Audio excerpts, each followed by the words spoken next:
আলহামদুলিল্লাহ আবার একটি মহিষ কিনে ফেললাম। এবারের মহিষটা কিন্তু একটু পাহাড়ি মহিষ, ইন্ডিয়ান মুর্রা, বকনা জেলখাটা একটি মহিষ। তো এই মহিষটা কিভাবে কিনলাম এবং কয়েকদিন আমাকে অপেক্ষা করতেছে এই মহিষটা কেনার জন্য। তারপরে মহিষটা বাসায় নিয়ে এসে মহিষের সাথে আমি যা করলাম আজকে সেগুলো আপনার সাথে শেয়ার করব। তো চলুন তাহলে আজকে ভিডিও শুরু করি। আসসালামু আলাইকুম। কেমন আছেন সবাই? আলহামদুলিল্লাহ আমিও ভালো আছি। তো আপনাদের দোয়া এবং ভালোবাসায় আমার মহিষের যে স্বপ্ন, মহিষ পালন করার যে একটা পাগলামি সেটা বেড়েই চলেছে। আমার মতো কে মহিষ পাগল আছে একটু বলবেন? অ্যাকচুয়ালি ভিউয়ার্স আমি মহিষ পাগল এই কারণেই বলি, মহিষ যখন আমি হাটে একটা দেখি, একটা ভালো কোয়ালিটির, একটা ভালো মানের, তখন আমার খুব মনে হয় যে আমি মহিষ কিনবো। মহিষটা যদি আমার কাছে টাকা থাকতো মহিষটা কিনতাম। তো আল্লাহ আমাকে হয়তো সেই সুযোগটা দিয়েছে। যার কারণে দর্শক আমি আজকে এই মহিষটা কিনতে পেরেছি। তো মহিষটা কিনলাম আমি মূলত গত বুধবারের দিন। মানে এর আজকে যে বুধবার, সে বুধবার আগের বুধবারে এই মহিষটা উঠে চলে যাচ্ছে সিটিহাটে। সে সময় আমি ভিডিও করেছিলাম। ভিডিও করে মহিষটা আমার খুব পছন্দ হয়েছিল। বাট সেদিন আমি কিনতে পারিনি।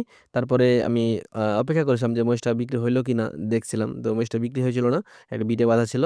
সেই বিটে গিয়ে আমি যোগাযোগ করি মহিষ মালিকের সাথে। তো সেদিনও আমি মহিষের একটা দরদাম করেছিলাম। সেদিন আমি মহিষালাকে বলেছিলাম যে, "ভাই এই মহিষটার দাম আপনি কত চাচ্ছেন?" সেদিন উনি চাইছিল আমার কাছে ৳১,৪৫,০০০। তো আমি বলেছিলাম, "২০ এর নিচে দাম কি হবে তাই বলেন।" তো সেদিন আমার সাথে কোনো কথাই বলেনি যে, "তুমি যাও, এই মহিষে তুমি নিতে পারবে না।" এরকম কথাবার্তা। ঠিক আছে? তো তারপরে মহিষটা উঠালো আবার রবিবারে। তো যখন রবিবারে উঠাইলো, রবিবারে ওরা অনেক চেষ্টা করলো। অনেক হাঁকিয়ে দাম চাইয়া মনে করেন বিক্রি করার চেষ্টা করেছে। তো বিক্রি করতে পারেনি। সেখানে আমি মহিষটার দাম দিয়ে এসি পরে যে ৳১,২০,০০০ এবং সেটা আমি দিইনি, আরেক ভাইকে দিয়ে দেওয়াইছিলাম। তো ব্যাপারী এর আগে ৳১,৩০,০০০ পাইছে এই মহিষের দাম। সেই মহিষ উনি বিক্রি করেনি। অনেক আশায় ছিল যে এর থেকে আরো বেশি দামে মহিষটা বিক্রি করবে। কারণ এই মহিষটি জাতে কিন্তু একদম অরিজিনাল মুর্রা এবং এটার কোয়ালিটিটা দেখেন ভালো করে, লম্বা চড়া হাইট, একটা ভালো কোয়ালিটির মহিষ কিন্তু। অ্যাকচুয়ালি হাটে এখন মহিষের কেনা-বেচাটা একটু কম, তো যার কারণে এই মহিষটা হয়তো থেকে গেছে। আর সবচেয়ে বড় বিষয় হলো এটা মহিষটা আমার কপালে ছিল। আল্লাহ আমার কপালে রাখছে আমার বাসাতে, আমার শেডে রাখার জন্য আল্লাহ লিখে রাখছে। তারপর মহিষটি রবিবারে আনসোল্ড হয়ে পিঠে বা বাঁধা ছিল। তখন আমি আমার মহিষের মালিকের সাথে যোগাযোগ করি। মহিষের মালিক কিন্তু ডাইরেক্ট ইন্ডিয়ান পার্টি। উনি ইন্ডিয়া থেকে সরাসরি মহিষ নিয়ে আসে। তো তার কাছে মাঝে এরকম ইউনিক কালেকশন থাকে বিশেষ করে মহিষের। তো উনার সাথে আমি যোগাযোগ করলাম। দিয়ে আমি মহিষ উনাকে ৳২২,০০০ দাম দিলাম। তো উনি আমাকে দিবে না। জাস্ট ৳৩৫,০০০ দাম বলে দিয়েছে যে, "আমি ৳৩০,০০০ দাম পাইছি, দিইনি। তুমি ৳৩৫,০০০ যদি দাও তাহলে তোমাকে আমি মহিষটা দিব।" দিয়ে পরে বাসায় যেয়ে চিন্তা ভাবনা কইরা আমি ৳২৫,০০০ তে ওই ভাইকে বলে রাজি করাইছি এবং দিয়ে আজকে বুধবার আমি বাসায় নিয়ে আসলাম।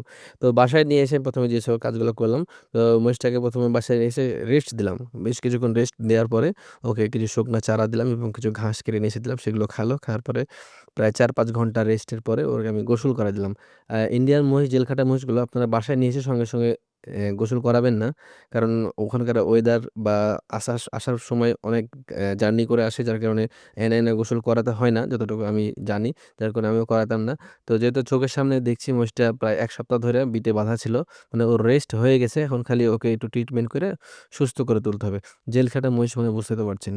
আ অনেক অনেক কষ্ট করে আছে। জেল খাটছে অনেকদিন। প্রায় ইন্ডিয়াতে ওই পারে নাকি ৮-১০ দিন ছিল। শুধুমাত্র কিছু কলা গাছ খেয়ে, এরকমটাই বলল ব্যাপারী। তো যাই হোক, তারপরে মহিষটাকে ভালো করে গোসল করায় দিই। গোসল করায় দিয়ে কারণে গায়ে কিছু গোবর-টোবর লেগেছিল। তো ভালো করে গোসল করায় দেওয়ার পরে পটাশ দিয়ে ধুয়ে দিচ্ছি। কারণ রাজশাহী সিটি হাটে কোনো গরু বা মহিষ আসলে তার পায়ে অটো একটা ফ্রি আপনার কাছে জীবাণু চলে আসবে, হ্যাঁ? তো যদিও যদি খোঁড়া হয় তো এটার জন্য আসলে কপাল থাকলে হবে। তারপরেও যতটুকু চেষ্টা আমি অবলম্বন করব। আমি ওকে পটাশ দিয়ে ভালো করে ধুয়ে-টুয়ে ওকে আমি নিয়ে চলে গেলাম পাশে আমাদের যে রাস্তা আছে, রাস্তার ধারে মহিষ আমি এর আগেও চড়াইছি। যারা আমার পুরানো ভিডিও দেখছেন তারা বুঝতে পারবেন। ওইখানে নিয়ে ওদেরকে আমি খাওয়ানোর চেষ্টা করলাম। তো সে খায় না। ঘাসে একদম মুখ দিচ্ছে না। তো আমি এটা দেখে খুব আশ্চর্য হলাম যে মহিষ তো কাঁচা ঘাস ফেলে জলদি করে আগায় যেয়ে খায়। তারপরে ওকে নিয়ে গেলাম একটা মাঠে, যে মাঠটাতে আমি অনেক সময় মহিষ চড়াই, সে মাঠটায় নিয়ে গেলাম। দিয়ে দেখি মহিষটাতেও মানে এখানকার মাঠেও সে খায় না। দিয়ে ভাবলাম যে ওকে আরো সময় দেয়া লাগবে, ওকে আরো রেস্ট দরকার। ওকে বাসায় নিয়ে চলে আসলাম। বাসায় নিয়ে এসে চারা দিলাম। যাক আলহামদুলিল্লাহ সে চারাগুলো খাচ্ছে। তো এভাবে আজকে ওর দিনটা আমি শেষ করলাম এবং লবণ দিছি, লবণ পানি ওকে খাওয়াইছি। আপনারা বাসায় জেলখাটা মহিষ যদি কেউ নিয়ে আসেন তো ১ম এ অবশ্যই ওকে ঠান্ডা পানি খাওয়াবেন না। একটু গরম পানি খাওয়াবেন। আর মহিষটার বাকি ট্রিটমেন্ট গুলো আমি আস্তে আস্তে করে নেবো ইনশাআল্লাহ। তো একটা কথা ভিউয়ার্স, সেটা হইতেছে যে মহিষটা কেমন হইছে আপনারা কিন্তু অবশ্যই জানাবেন। ভালো হইছে না মন্দ হইছে অবশ্যই জানাবেন। যদিও মহিষটা আমার ভালো লাগছে বলে আমি কিন্তু কিনেছি। এখন আপনাদের কেমন লাগছে একটু জানাইন। ভালো লাগলেও জানাবেন, মন্দ লাগলেও জানাবেন। এটা থেকে আমি শিখবো। আমার শিখার অনেক বাকি আছে। আসসালামু আলাইকুম। ভালো থাকবেন সবাই।